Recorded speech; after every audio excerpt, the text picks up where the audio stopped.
iPhone SE if it only has 1 GB of RAM. That's simply unacceptable.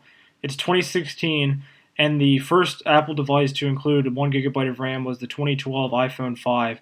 So if Apple includes only 1 GB of RAM in the new iPhone SE, which is released in 2016, then they're sending a message that they simply are not with the times and that they don't care about responding to the needs of the market and improving their technology.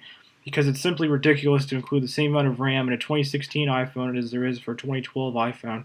Now, I understand that Apple doesn't release these specs on their specs page or include them in the press announcements whenever they're launching a new iPhone. So, before you go out and buy the new iPhone SE, if the new 4-inch form factor appeals to you, you should go check out the teardown reviews on websites such as AnandTech or Extreme Tech, or some of the other more detail-oriented technology review sites, and see how much RAM is included in the new iPhone SE.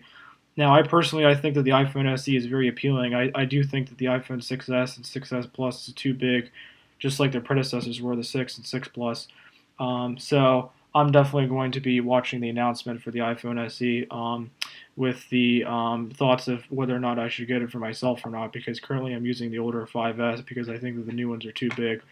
But anyway, what I'm going to be looking for most importantly, and what I recommend to everybody else that's thinking about the SE, is how much RAM it has. Because if it only has 1 GB of RAM, it's going to be forced to reload apps more often, and it's going to be handicapped in terms of its performance compared to the newer devices.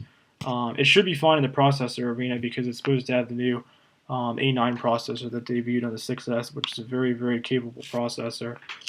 So that is the latest and greatest as far as the Apple smartphones. Obviously, the iPad Pro uses the more powerful A9X, which is really a beast when it comes to graphics, and is clocked higher than the A9 is with in regards to its clock speed. But the A9 will be a very formidable processor for the SE, but it's going to be handicapped by its RAM if it only has 1 GB. So look out for that, and take my advice. Don't buy the iPhone SE if it only has 1 GB of RAM. Only buy it if it has 2 GB. So thanks for watching.